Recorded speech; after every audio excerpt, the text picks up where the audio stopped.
দর্শক, এখন রয়েছে সুব্রা গ্রুপের সৌজন্যে দেশের পুঁজিবাজার পরিস্থিতি নিয়ে বিশেষ আলোচনা। আর এই আলোচনার জন্য আমাদের সঙ্গে যুক্ত হয়েছেন এফসি ক্যাপিটাল লিমিটেডের প্রধান নির্বাহী কর্মকর্তা মাহবুব এস মজুমদার, এফসিএমএ। জনাব মাহবুব এস মজুমদার, আপনাকে স্বাগত 21 বিজনেসে। জি, আপনাদেরকেও ধন্যবাদ। আজকে আমরা দেখতে পাচ্ছি প্রায় অনেক কার্যদিবস পরে আমরা দেখতে পাচ্ছি ডিএসসির প্রধান ইন্ডেক্সটি 6000 ঘর ছুঁয়েছে এবং টানা 10 কার্যদিবস আমরা দেখতে পাচ্ছি লেনদেনের পরিমাণ কিন্তু 1500 কোটি টাকার উপরে। তো সার্বিক বাজার বিশ্লেষণ আমরা আপনার কাছে একটু জানতে চাই, কিভাবে দেখছেন? ধন্যবাদ আপনাকে এবং বাজার সংশ্লিষ্ট সকলকে কিছু তথ্য ডাটা উপাত্ত উপস্থাপন করতে চাই ইটিভির মাধ্যমে। প্রথমত দেখেন, এই যে 6000 বলতেছেন, বারবার সবাই বলতেছে 6000, সকাল থেকেই বিভিন্ন জায়গা থেকে ফোন আসতেছে, কথা বলতেছে 6000। আর 6000 তো একটা ফিগার, এটা তো অন্য কিছু না, এটা একটা মনস্তাত্ত্বিক বাধা বা মনস্তাত্ত্বিক একটা কারণ। এটা তো কিছু না। আমরা কিন্তু এখানে দেখেছি আগে অনেকবার 6000 আশেপাশে এসে কিন্তু আবারও নিচে নেমে গেছে। আসলে 6000টার জন্য পারই হতে পারছিল না। এটা নিচে নামার, এটা এইবার নিচে নামার কোনো কারণই নাই। এবং আপনি 2018 সাল আর বর্তমান 2021 সালে আসলে অনেক অনেক পার্থক্য, অনেক দিক থেকে অনেক পার্থক্য। আপনি যদি দেখেন যে কোনো প্রেক্ষাপটে যে নতুন সিকিউরিটি এক্সচেঞ্জ কমিশন আসার পর তারা যেই রেগুলেটরি রিফর্মস গুলি করেছে, তারা যেই মানে বিনিয়োগকারীদের মধ্যে আস্থা তৈরি করার জন্য যেই পদক্ষেপগুলি নিয়েছে, সেগুলো আপনাকে খেয়াল করতে হবে। এবং আপনি শুধু যদি গত সপ্তাহের মার্কেটটা যদি দেখেন, প্রায় 2400 কোটি 2369 কোটি টাকার একদিনে টার্নওভার হয়েছে বৃহস্পতিবারে, তাই না? এবং এটা যে শুধু একটা বিষয় তা না, এটা কিন্তু সামগ্রিক একটা ইন্টিগ্রেটেড বিষয়। এখানে বাজারে, ক্যাপিটাল মার্কেটে বাজারে কিন্তু এখন অনেকগুলি বিষয় আপনার পজিটিভ ইম্প্যাক্ট ফেলছে। প্রথমত দেখেন, ব্যাংক ইন্টারেস্ট, রেগুলেটরি রিফর্মস তো বললামই। ব্যাংক ইন্টারেস্ট আপনি এখন যদি কি হয় 3-4-5% ব্যাংক ইন্টারেস্ট রেট, এবং ইনফ্লেশন হলো কি আপনার যেখানে 5%। তার মানে আপনি যদি ব্যাংকে টাকা রাখেন আপনি তো লুজ করতেছেন, আপনি ব্যাংকে কেউ টাকা রাখবে না, বা এই অবস্থায় ব্যাংকে টাকা রাখাটা মানে লাভজনক না। আপনি সেভিং সার্টিফিকেটের যে দুর্নীতি ছিল, সেভিং সার্টিফিকেট একটা ভালো জিনিস, একটা টার্গেট গ্রুপের জন্য করা হয়, কিন্তু সেটা নিয়ে চলছিল দুর্নীতি। কিন্তু বর্তমানে ডিজিটালাইজড হওয়ার পরে কিন্তু এই দুর্নীতি নাই। কাজে ওইখানে টাকাটা কোথায় আসবে? ক্যাপিটাল মার্কেটে আসবে। ক্যাপিটাল মার্কেটে রিফর্ম করা হয়েছে।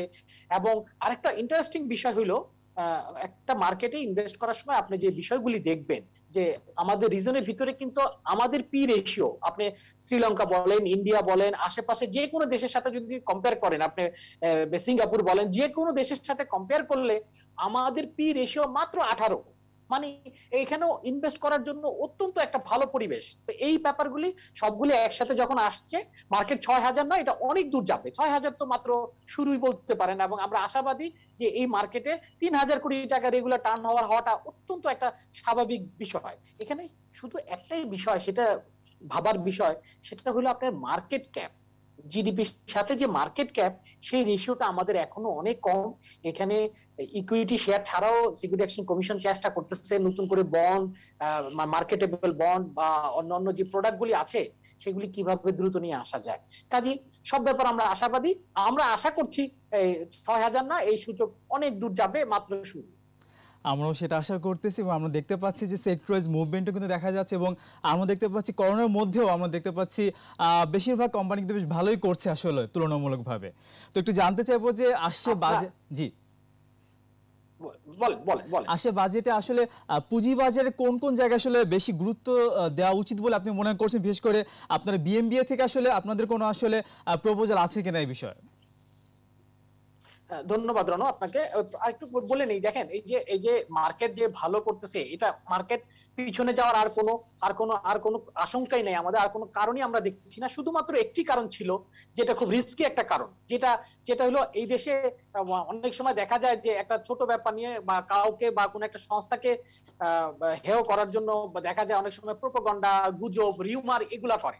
কিন্তু কখনোই আমরা দেখি নাই যে এই যে গুজবকারী যারা ফেসবুকে যারা গুজব ছড়ায় অথবা বিভিন্ন রিউমার ছড়ায় অথবা মিথ্যা ভুল তথ্য দেয়, ভুল তথ্য দিয়ে বাজারকে বিভ্রান্ত করে, তাদের বিরুদ্ধে কখনোই অ্যাকশন নেওয়া হয় নাই। এই প্রথম নতুন সিকিউরিটি এক্সচেঞ্জ মানে বর্তমান সিকিউরিটি এক্সচেঞ্জ কমিশন যারা আছেন, তারা কিন্তু একটা কমিটি করেছেন এবং জানুয়ারি মাস থেকে এই পর্যন্ত যারা এই সকল গুজব ছড়িয়েছে, মিথ্যা তথ্য দিচ্ছে, ভুল তথ্য ক্যাপিটাল মার্কেট দিতেছে। ক্যাপিটাল মার্কেট একটা সেনসিটিভ জায়গা, এটা অন্য মার্কেটের থেকে অনেক পার্থক্য। এখানে তথ্যই আপনার সম্পদ। কাজে আপনি যদি বিকৃত তথ্য দেন, ভুল তথ্য দেন, এবং দেখা যাচ্ছে অনেকেই অনেক সময় ভুল তথ্য দিচ্ছে, এবং তাদেরকে, এবং ফেসবুকে যারা গুজব ছড়াচ্ছে তাদেরকে আইনের আওতায় আনার জন্য সিকিউরিটি এক্সচেঞ্জ কমিশন কিন্তু একটি কমিটি করেছে, এবং সেই কমিটি জানুয়ারি থেকে এই পর্যন্ত খতিয়ে দেখবে। কাজে গুজবকারীরা কিন্তু সাবধান থাকতে হবে, এবং তারা সাবধান হয়ে গেছে, তাদেরকে আইনের আওতায় আনা হবে। এটা একটা বিষয় ছিল। আর আপনি যেটা বলছিলেন বাজেট, দেখেন বাজেটকে ঘিরে আমাদের প্রতিবারই একটা বিশাল প্রত্যাশা থাকে অর্থ মন্ত্রণালয় সরকারের কাছে, এবং সরকার কিন্তু ক্যাপিটাল মার্কেট বান্ধব একটা সরকার। এই সরকার কিন্তু, বা এই মার্কেটে বা অর্থমন্ত্রী যারা আছে তারা কিন্তু সবাই কিন্তু ক্যাপিটাল মার্কেট, সবাই চাচ্ছে যে ক্যাপিটাল মার্কেটের উন্নয়ন ছাড়া দেশের অর্থনীতি ঘুরবে না, দেশের অর্থনীতি চাকা ঘুরবে না। ব্যাংক শুধুমাত্র আপনাকে শর্ট টার্ম লোনটা দিবে, ক্যাপিটাল মার্কেট থেকে মূল পুঁজি আসতে হবে, দেশের বেসরকারি পুঁজিগুলা। তো সেটার জন্য যে বাজেট, সেটা আমাদের একটা প্রত্যাশা হয়ে দাঁড়ায়। কিন্তু আসলে আমরা গত কয়েক বছর কিন্তু বাজেট থেকে কিছু পাই নাই। হ্যাঁ, আমরা এবার নতুন সিকিউরিটি এক্সচেঞ্জ কমিশনে যারা আছেন তারা অনেক যোগাযোগ করেছেন, এবং আমরা আশা করছি এবার বাজেটে অনেক ভালো ভালো দিক আমাদের জন্য আসবে। প্রত্যাশার যে বিষয়গুলো ছিল, সেই 1 নম্বর বিষয় যেটা ছিল, দেখেন লিস্টেড এবং নন লিস্টেড এই দুইটা কোম্পানির কর হারের একটা ডিফারেন্সিয়েটেড থাকতে হবে। কারণ আপনার নন লিস্টেড কোম্পানি কিন্তু অনেক কিছু তার মানে স্বচ্ছ না, তার অনেক রকম অনেক কিছু সে করতে পারে, কিন্তু যখন একটা কোম্পানি লিস্টেড হয় তার অ্যাকাউন্টস, তার কর্পোরেট গভর্নেন্স সব কিন্তু একদম ট্রান্সপারেন্ট, এবং লক্ষ লক্ষ কোটি কোটি মানুষের কাছে সেটা দিতে হয়। সেজন্য ওইখানে লিস্টেড কোম্পানির যে কর্পোরেট হার আর নন, তাদের একটা একটা একটা ব্যাপক ডিফারেন্সিয়াল থাকতে হবে। এটা কমপক্ষে 15% যদি না হয়, ডিফারেন্সিয়াল রেটটা 15% যদি না হয়, সেই ক্ষেত্রে আপনি ভালো কোম্পানি ক্যাপিটাল মার্কেটে লিস্টেড করার জন্য আগ্রহ দেখাবে না। তো এই জন্য আশা করতেছি এবং শোনা যাচ্ছে যে এইটা একটা কর্পোরেট রেটে একটা ভালো পরিবর্তন আসবে। দ্বিতীয়ত ভ্যাটের ক্ষেত্রে একই অবস্থা। ভ্যাটের ক্ষেত্রে কিন্তু কোনো ডিফারেন্সিয়েট রেটই নাই, লিস্টেড এবং নন লিস্টেড এর ভ্যাটের কোনো ডিফারেন্সিয়েট রেটই নাই। অ্যাটলিস্ট 5% হলেও তো দুইটার ভিতরে ডিফারেন্স থাকতে হবে।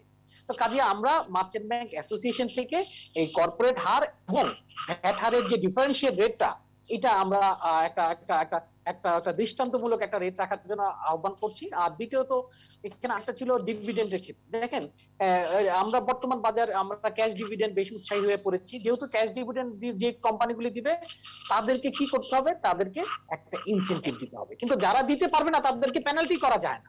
কিন্তু গতবার কিন্তু এটা অর্থ মন্ত্রণালয় থেকে ভুলে হোক বা যেভাবে হোক চলে আসছে। তো কাজে যারা ক্যাশ ডিভিডেন্ড দিবে তাদেরকে একটা ইনসেনটিভ দিতে হবে।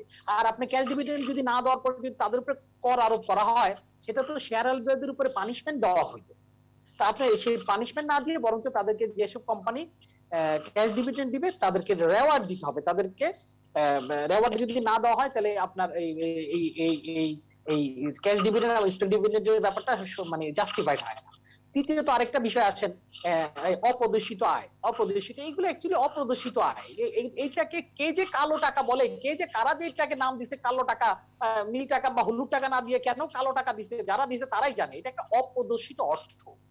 অপ্রদর্শিত অর্থ ভুলে হইতে পারে, বিভিন্ন কারণে অপ্রদর্শিত অর্থ তৈরি হয়। আপনি এই অপ্রদর্শিত অর্থকে যদি ক্যাপিটাল মার্কেট মানে দেশের মূল স্ট্রিমে না আনেন, সেক্ষেত্রে কি হয়, ক্যাপিটাল ফ্লাইট হয়। প্রতি বছর হাজার হাজার কোটি টাকা চলে যাচ্ছে এই দরিদ্র বাংলাদেশ থেকে আপনার সুইজারল্যান্ডের, যারা নাকি বলছে, যে সকল দেশ বলতেছে তারা মানবাধিকার 1 নম্বর, তারা মানে স্বচ্ছ ট্রান্সপারেন্ট, সেই সকল দেশে চলে যাচ্ছে। আর এটা কিভাবে সম্ভব? আপনার এইটাকে যেখানে নাকি দুর্নীতি হয়, যেখানে অন্যায় হয়, সেইখানে বন্ধ করেন, সেই জায়গাটা বন্ধ করেন। একবার এটা অপ্রদর্শিত হয়ে গেল, সেই ক্ষেত্রে আপনি সেটাকে দেশে ইনভেস্ট করতে না দিয়ে আপনাকে এটা বিদেশে পাঠানোর ব্যবস্থা করবেন, এবং আপনি বলতেছেন আপনি রাইট। এটা আমার মানে কিছুতে আমি বুঝি না কিভাবে হয়। জনাব মাহবুব মজুমদার, আমরা বাজেটে আরো অনেক কথা আপনার কাছ থেকে শুনবো, তার আগে ছোট্ট একটা বিরতি নিয়ে আসি। দর্শক, এবার নিচ্ছি একটা বিরতি, ফিরে আসবো একটু পরে, আমাদের সঙ্গেই থাকুন। আবার আমন্ত্রণ একশো বিজনেসে। দর্শক, সুব্রা গ্রুপের সৌজন্যে বিরতির আগে আমরা পুঁজিবাজার নিয়ে কথা বলছিলাম এফসি ক্যাপিটাল লিমিটেড প্রধান নির্বাহী কর্মকর্তা মাহবুব এস মজুমদার এফসিএম এর সঙ্গে। আবার ফিসিস আলোচনায় জনাব মাহবুব এস মজুমদার, আপনি বিরতির আগে আসন্ন বাজেটে পুঁজিবাজার আসলে কোন কোন বিষয়ের প্রতি আসলে লক্ষ্য করা উচিত সে বিষয়ে আপনি কথা বলছেন। আপনি বলছিলেন যে লিস্টেড নন লিস্টেডের মধ্যে আসলে করের যে আসলে ব্যবধান সেটা আরও বাড়ানো উচিত। সেক্ষেত্রে আপনি বলছিলেন ভ্যাটেরও যে একটা ব্যবধান, অথবা আসলে এই বিষয়টা আমি আসলে একটু অবাক হয়েছি, আসলে কোনো মানে কোনো ব্যবধানই নাকি না আপনি যেটা বলছেন এই বিষয়টা আবার একটু জানতে চাই। সেই সাথে একটু জানতে চাইবো যে দ্বৈত কর ডাবল ট্যাক্সেশনের যে ব্যাপারটা বাজেট আসলে এই কথাটা আমরা খুব বেশি শুনে থাকি, এই বিষয়টা নিয়ে আপনার একটু মূল্যায়ন শুনতে চাই। ধন্যবাদ আপনাকে। আপনার মতো আসলে অনেকে বিশ্বাসই করতে চায় না যে লিস্টেড এবং নন লিস্টেড কোম্পানির মধ্যে যে ভ্যাটের যে একটা ডিফারেন্সিয়াল রেট থাকা উচিত, মানে সেটা ব্যাপারটা হলো আমাদের দেশে প্রেক্ষাপটে যেখানে নাকি স্বচ্ছতা অস্বচ্ছতার ব্যাপার থেকে যায়। কারণ লিস্টেড কোম্পানিগুলি তো অস্বচ্ছ অ্যাকাউন্টিং করার কোনো রকম সুযোগই নাই। সেখানে নন লিস্টেড কোম্পানি যারা তাদের এখন লিস্টেড কোম্পানি থেকে নন লিস্টেড কোম্পানির সংখ্যা তো অনেক বেশি। কারণ লিস্টেড কোম্পানিতে স্বচ্ছতা থাকে বেশি, জবাবদিহিতা থাকে বেশি, কর্পোরেট গভর্নেন্স থাকে বেশি, এবং তারা সরকারের রেট বেশি, কর বেশি দেয় কম্পারেটিভলি। যে কোনো একটা লিস্টেড এবং নন লিস্টেড কোম্পানির সাথে আপনি যদি ডিফারেন্স করেন, একই বিজনেস যদি হয়, দেখবেন যে লিস্টেড কোম্পানি কর অনেক বেশি দিচ্ছে, অনেক গুণ বেশি দেয়। হ্যাঁ, তো এই যে লিস্টেড কোম্পানি বেশি দেয় কারণ কি? স্বচ্ছতার জন্য। এই জন্য লিস্টেড কোম্পানি কর হার বা ভ্যাট হার যদি কমও রাখেন আপনি, কম্পারেটিভলি নন লিস্টেডের চেয়ে বেশি ইনকাম হবে, বেশি সরকারের আয় হবে, বেশি কর আদায় হবে। এবং সেটা 1 বছর 2 বছরের জন্য করে দেখেন, যদি না হয় আবার তো ফেরত আসা শুরু থাকবেই। তো এই জন্য আপনি যেটা অবাক হয়েছেন যে ভ্যাটের ক্ষেত্রে কোনো ডিফারেন্সিয়েট রেটই নাই। ইয়েস, ভ্যাটের ক্ষেত্রে লিস্টেড এবং নন লিস্টেডের ক্ষেত্রে একই নিয়ম। এটা কি হতে পারে? এটা আমাদের দেশে প্রেক্ষাপটে একদমই অসম্ভব। এই জন্য আমরা মার্চেন্ট ব্যাংক অ্যাসোসিয়েশন থেকে এবার 5% একটা ডিফারেন্সিয়েট রেট রাখার কথা বলেছি। দেখেন, security exchange commission, stock exchange, merchant bank এবং ব্রোকার দিয়ে সবাই আমরা যা যা করার কিন্তু করেছি। আমরা হাইয়েস্ট আমাদের ক্যাপিটাল মার্কেটকে, দেশের ক্যাপিটাল মার্কেটকে উন্নত করার চেষ্টা করতেছি। সরকার এখন এই বাজেটে কিন্তু এটা অর্থ মন্ত্রণালয়কে এবং সরকারকে প্রমাণ করতে হবে যে তারা যে আমরা যে বলছি তারা আমাদের ক্যাপিটাল মার্কেট বান্ধব সরকার। এই সরকার সবসময় ক্যাপিটাল মার্কেটের প্রতি অত্যন্ত সুনজর দিয়েছে, কিন্তু যে কোনো কারণে হোক কতগুলো বিষয় অ্যাড্রেস করা হয় না। এই যেটা বললাম ডিফারেন্সিয়াল ভ্যাট রেট, আর আপনি যেটা বলছিলেন আরেকটা ডবল ট্যাক্সেশন। আর কোনো ক্ষেত্রে ডবল ট্যাক্সেশন না, ট্রিপল ট্যাক্সেশন হচ্ছে আমাদের ক্যাপিটাল মার্কেটের। কোনো সময় ট্রিপল ট্যাক্সেশন হচ্ছে। কিভাবে হচ্ছে দেখেন, একটা কোম্পানি যখন নাকি ট্যাক্স মানে লাভ লোকসান হিসাব করে, তখন সে একটা কর্পোরেট ট্যাক্স দিয়ে আসার পর ডিভিডেন্ড হয়, ডিভিডেন্ড আসার পর ডিভিডেন্ড উপরে আবার ডিভিডেন্ড ট্যাক্স আসে। তো যখন যে কোম্পানিটা ডিভিডেন্ড গেইন করলো, ওই কোম্পানির উপরে তো আবার কর হার হচ্ছে। কখনো কখনো ডবল ট্যাক্সেশন না, ট্রিপল ট্যাক্সেশনও হয়ে যাচ্ছে। এটা বারবার বলা হচ্ছে, কিন্তু ঘুরে ফিরে দেখা যাচ্ছে মানে আমরা বুঝাইতেই পারতেছি না, নাকি মানে যে যারা এগুলা গাইডলাইন তৈরি করে তারাই বুঝতেছেন না যে এই ডবল ট্যাক্সেশন ট্রিপল ট্যাক্সেশনটা যদি না করা হয় প্রকার কিন্তু দেশের অর্থনীতি ক্ষতিগ্রস্ত হয়। এবার আমরা এটাও একটা প্রস্তাব রেখেছি যে যেভাবেই হোক ডবল ট্যাক্সেশন যাতে না হয়। একটা কোম্পানি একবার কর হার দিল, আবার ডিভিডেন্ড দেওয়ার সময় আবার ডিভিডেন্ড ট্যাক্স উপরে দিতে হচ্ছে। তারপরে যে ব্যক্তির উপর গিয়ে ইনকাম হচ্ছে সেই ব্যক্তিকে আবার যদি দিতে হয় ট্যাক্স সেটার উপরে, এটা তো একটা মানে জুলুম হয়ে যায় আসলে বিনিয়োগকারীদের উপরে, ক্যাপিটাল মার্কেটের উপরে। সেটাই, অবশ্যই এই বিষয়টা তারা খেয়াল করবেন, আমরা সেটা প্রত্যাশা করছি। একটু জানতে চাই যে বিনিয়োগকারীরা সবসময় প্রত্যাশা করে যে বড় মূলধনী মাল্টিন্যাশনাল কোম্পানি অথবা লাভজনক সরকারি প্রতিষ্ঠানগুলো আমাদের পুঁজিবাজারে তালিকাভুক্ত হবে, কিন্তু আসলে ওইভাবে কিন্তু তালিকাভুক্ত হচ্ছে না। কেন হচ্ছে না আসলে, কি মনে করেন? এটা আপনার এই যেটা বললাম যে ক্যাপিটাল মার্কেটে আসতে হলে তো একটা স্বচ্ছতার ব্যাপার আছে। হ্যাঁ, এবং এটা যে বিদেশি কোম্পানি, মাল্টিন্যাশনাল কোম্পানিগুলি তাদেরকে কিন্তু একটা এক্সাম্পশন দেওয়া হয়েছে যে 50 কোটি টাকার উপরে গেলে কিন্তু যদি ক্রস করে পেইড আপ ক্যাপিটাল, সেক্ষেত্রে প্রত্যেকটা কোম্পানিকে কিন্তু লিস্টেড করতে বাধ্যতামূলক।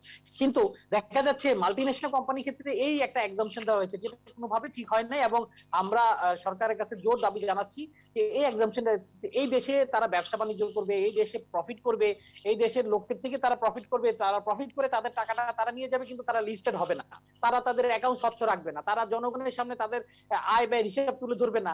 এটা তো হইতে পারে না। সেই ক্ষেত্রে হচ্ছে কি যে দেশীয় কোম্পানিগুলি আছে, হ্যাঁ, তাদের সাথে একটা বৈষম্য তৈরি করছে, তাদের প্রতি কিন্তু অনেকটা ইনজাস্টিস করা হচ্ছে। এই জন্য এটা হইতে পারে কোন একটা ইন্ডাস্ট্রিকে আপনি সাপোর্ট করার জন্য প্রথম 2 বছর 3 বছর 5 বছর আপনি একটা এক্সাম্পশন দিতেই পারেন, যে তাকে লিস্টিং এর অব্যাহতি দিতে পারেন, কিন্তু একটা সময় গিয়ে যাওয়ার পরে কিন্তু আপনি তাকে লিস্টেড করার জন্য বাধ্যবাধকতা করতে হবে। আপনার অনেক কোম্পানি আছে যে দেখা যাচ্ছে ইন্ডিয়াতে তারা অবশ্যই লিস্টেড করতে বাধ্য হয়, পৃথিবীতে সবখানে লিস্টেড, শুধুমাত্র আমাদের দেশে তারা লিস্টেড না। এবং তারা যে কোনো ভাবেই হোক, তদবির করে হোক বা তাদের লজিক দিয়ে হোক, যেভাবেই হোক, তারা সরকার থেকে যে ইন্ডিমিনিটা নিয়েছে যে তারা 50 কোটি টাকা হইলেও লিস্টেড করতে বাধ্য না, এটা কিন্তু একটা কালো আইন। এটা কিন্তু ক্যাপিটাল মার্কেটের জন্য একটা কালো ইন্ডিমিনিটি নিয়েছে তারা। এটা তাদের নৈতিক ভাবেও এটা কখনোই সমর্থনযোগ্য না। তারা অনৈতিক কাজ করেছে। এটা তাদেরই উচিত যে না, এই দেশের জনগণের টাকা নিয়ে আমরা ব্যবসা করি, এই দেশের জনগণকে প্রোডাক্ট দিই, তাদের টাকা প্রফিট করি, এবং আমরা লিস্টেড হব না, আমাদের অ্যাকাউন্ট স্বচ্ছতা থাকবে না, আমরা অ্যাকাউন্ট প্রকাশ করব না, সেটা তাদেরও এটা নৈতিকতা, অনৈতিক কার্য বলে আমরা মনে করি।